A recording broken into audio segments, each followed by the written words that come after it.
The winner of the Osun State governorship election, Oyetola, is declared by the Independent National Electoral Commission, had a sit-down with TVC News correspondents Femi Akonde and Rashid shortly after the announcement.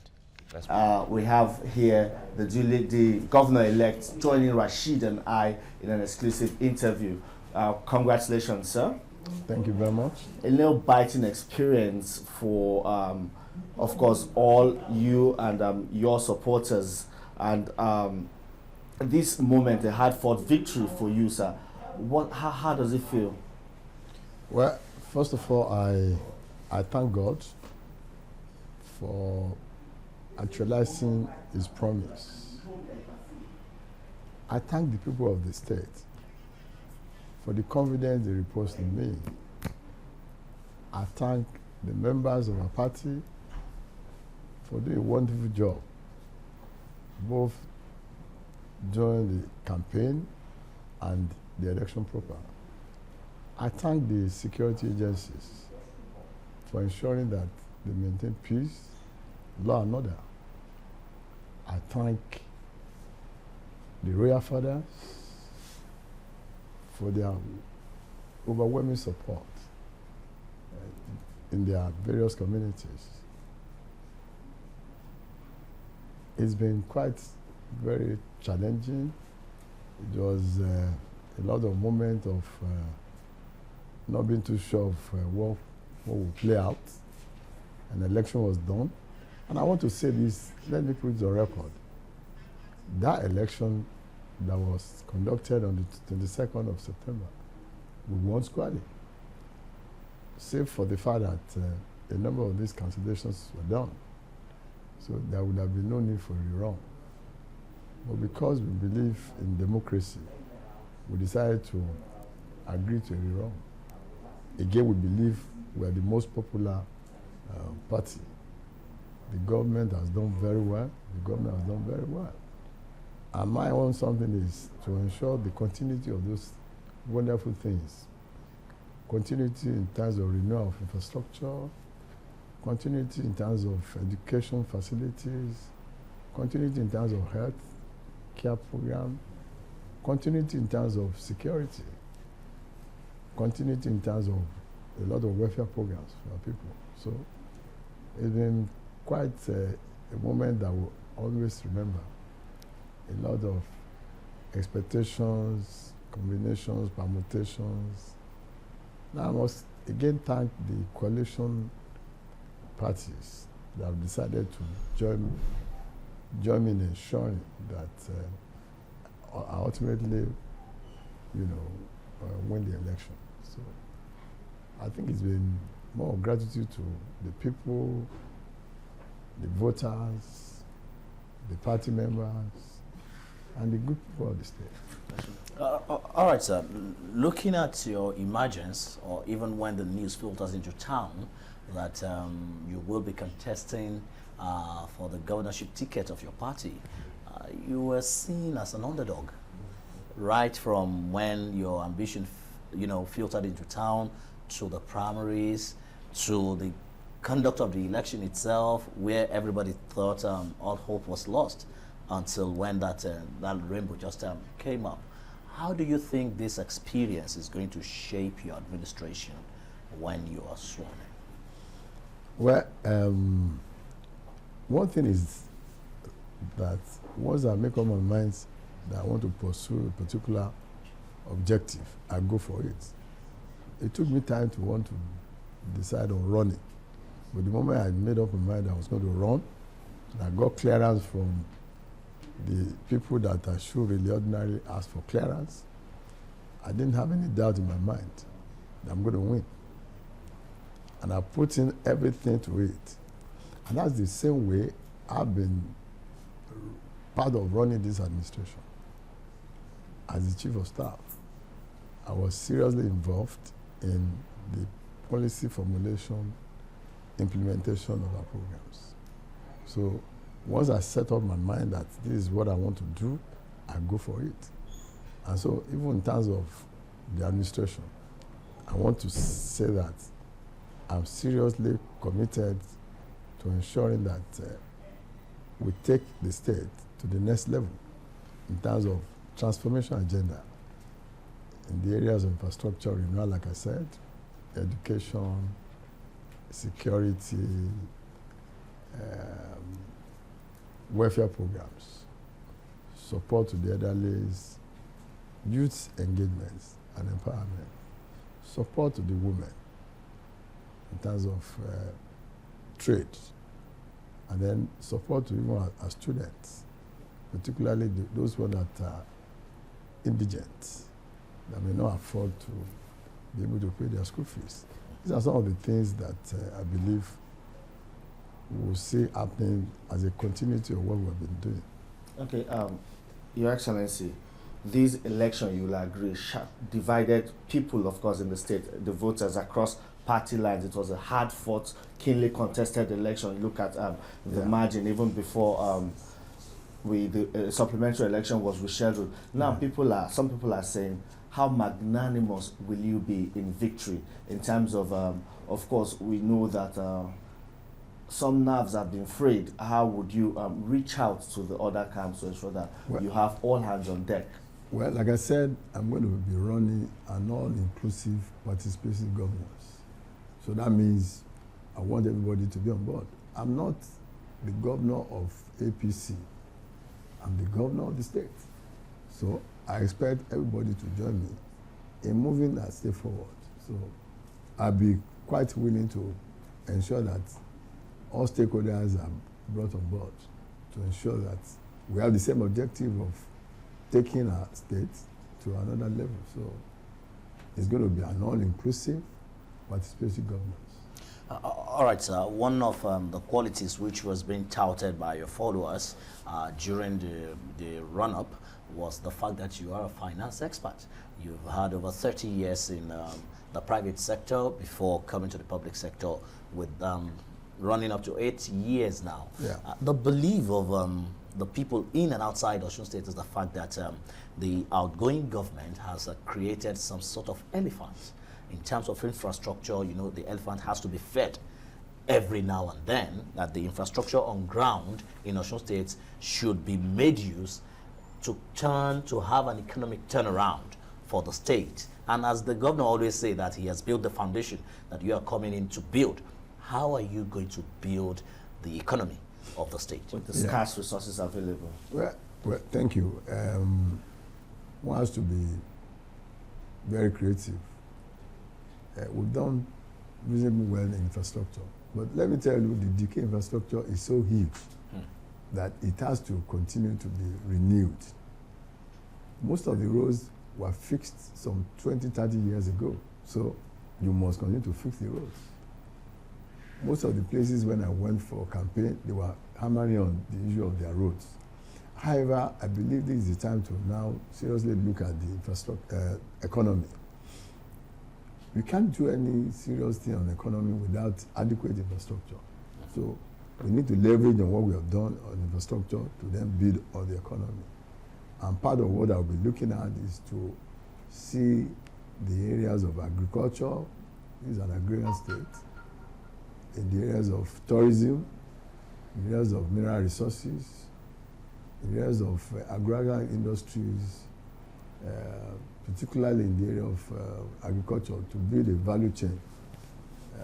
You can decide to have some small agricultural agrarian industries like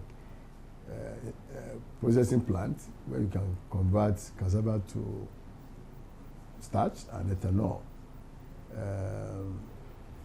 There's a lot of tourist attractions that we have actually not developed. So I'm looking at that. We can make a lot of money through tourism if we develop most of the tourist sites. There are quite a lot of them, but they have actually not been developed. It's not something that the state can do on its own. Government cannot do it, but it can do a PPP, public-private partnership. So if you bring in those people that have the money and have the know-how to really develop these sites, then you're going to be making reasonable revenue. Again, we have abundance of resources, mineral resources, all over the state. We are here to be able to convert it to something that could help our state. One, because the capital outlay is very huge. So again, I'll be looking at the PPP arrangement to ensure that we bring people who can invest their money to be able to take this. It's like oil. You know, they are there, but they remain there. They are silent asset until you actually try to get them to work. So those are some of the areas I'm looking at. Create an industrial park. I'm looking at even doing an economy summit where you bring in people to really discuss and give us a template as to the best way to stimulate the economy. With all of these things, I believe we'll be able to have empowered our people, because it's only through economy that can empower the people. Infrastructure will give them the necessary facilities to move around, but when it comes to empowerment, it's more of the economy. All right, sir. One of there are two focal issues which drove the campaign of almost all political parties during the build-up. That is the issue of the debt profile or loans, then civil service. How will you be able to balance these two issues when you get to government? Well, first of all, yes, like I said before, you can't talk of the level of infrastructure without borrowing. Borrowing is not an offense. It all depends on what you have used the money to do. If you look at those roads, they run into billions. So there's no way we could have been able to save enough to build the roads. So you must borrow. But for capital projects, if one or two of the loans will be exiting the conventional bond by 2019, we'll be exiting the Sukuk bond by 2020. So two of the loans will be able to finish paying, because they were 7 years tenure. The 7 years will expire. One was 2012, another one was 2013. So the 2012 will expire next year. The 2013 will expire year 2020. So I think with that, we'll be able to have some level of relief in terms of cash flow. Then talking about the salary payment, I believe if you're able to do that and have this little savings, we have sufficient money to be able to play around with salary. Again, we must grow our internally generated revenue without necessarily increasing tax. And all the areas I've mentioned, the agric, the tourism, the mineral resources, are areas where you can generate even revenue to government. So if you're able to do all of that and then ensure that you bring those people that ordinarily should be paying tax into the tax net, you're able to at least increase your revenue reasonably to be able to ensure that you pay salaries as at when due.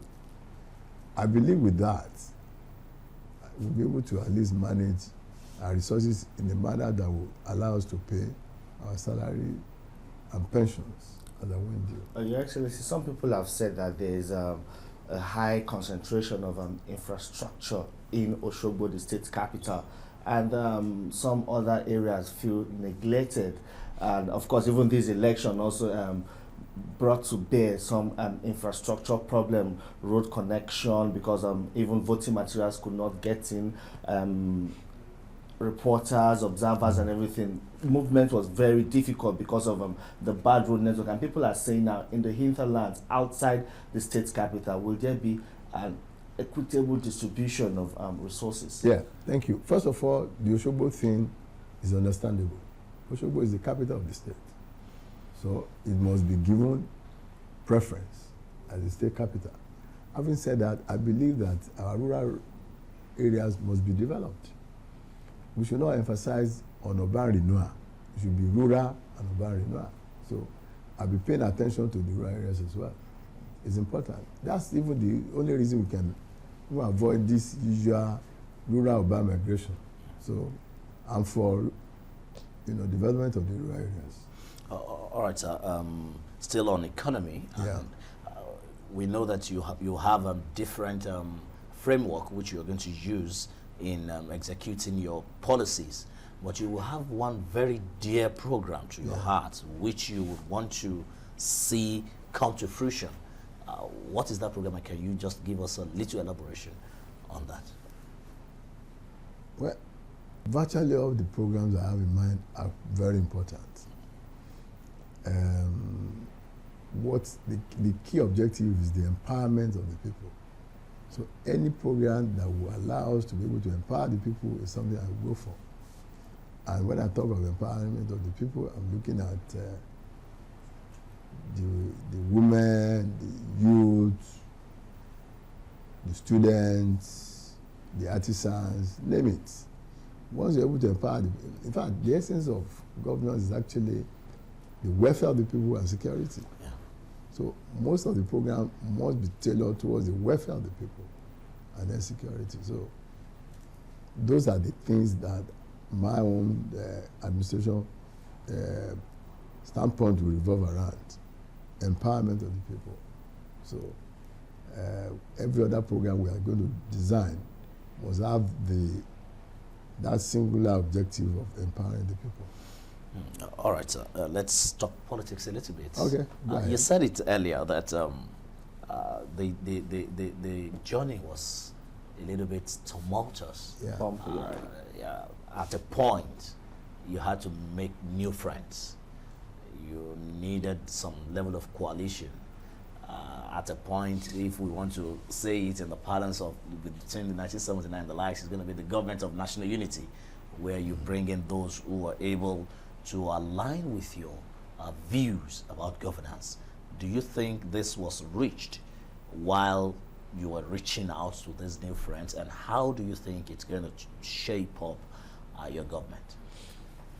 Well, we just concluded on the election. We need to sit down and look at some of these other details. I may not be able to say much on these arrangements for now, but you get to know about what we're looking at. But what is important is that we all believe that the best should run the affairs of the state. And by the grace of Almighty God, I happen to be the best. Your Excellency, talking about running the affairs of the state, you'll be, of course, before the handover, official handover now, people are expecting that you start putting notes down and planning, of course, on setting up your own government, your cabinet and everything. And people are asking, what will be the representation of women and youths? Of course, you said you run an all-inclusive government. Sometimes people want specifics because it's now like a sing-song for people to say, I'll run an all-inclusive government. They want to know specifics. Well, women will play a very important role in my administration. As to the question of number, it all depends on the size of the cabinet. I may not want to run a very bogus cabinet. So it all depends on the number of cabinet members and then want to allocate to the women, but they will be adequately represented in the cabinet. Lastly, sir, do you think your party is still, the APC is still the party to beat any day, anytime? Anytime, any day. Anytime, any day. What has played out, you should, well, I don't even want to say. The supplementary election, some people say it was a scare. Well, you see, like I said, even at the first ballot, we won. If, for instance, if they didn't cancel the Osogbo election, we actually won there. We had the results. There would have been no need to do a rerun. But they created that crisis because they knew we were winning. So I have no doubt about it. Our party remains popular. And a lot of, you know that, a lot of money was put into the system by the other party. A lot. So what you have seen may not necessarily be a reflection of their popularity. But before you go, sir, okay, before we round this off, during the slogan of your campaign is Ilerioluwa. Yeah. And while campaigning, you always say that that name Ilerioluwa, which is God's will, has a source, has a history behind it. That it's not what you can say during the electioneering process. Now the election is over. Tell us about it. How did it come about it? I'm not too sure I want to disclose now. But you see, has that not come to pass? Yeah. That's it. And that is, I have no doubt in my mind that I will win this election. Yeah, tough as it is. I was very clear in my mind that I was going to win. But it has God's involvement. The details of that may not be revealed. You need to see me and pay a consultation before I tell you. But believe me sincerely, that name, that slogan is purely inspirational. And you've seen it play out. So what is your message to the people of Osun and even people outside Osun State, and what is to be expected in your government? Well, again, I thank the people of the state for giving me their mandate to serve them for at least the next 4 years after November 27th. I want to assure them that I will do everything to ensure that I justify the confidence they repose in me in terms of good governance, in terms of accountability, in terms of integrity, and in terms of ensuring that we manage our resources for the good of all. I'm not going to be in government because I'm looking for ways of making myself more comfortable. I thank God. By any standard, I'm reasonably comfortable in my own way. So I'm here to serve, and I expect them to support me wholeheartedly. I expect them to be involved in governance. I want to see communities even defining what they want government to do for them, as opposed to the usual style of government deciding on what to do for the community. So it's going to be community-based, participatory governance. So I believe that my tenure will bring prosperity to the people of the state. All right, then. There you have it, words of the governor-elect of Osun State, Alhaji Gboyega Oyetola. Well, it's a huge sigh of relief for the All Progressives Congress and, of course, the supporters of the party. They now have a new governor-elect, and that's the interview with the governor-elect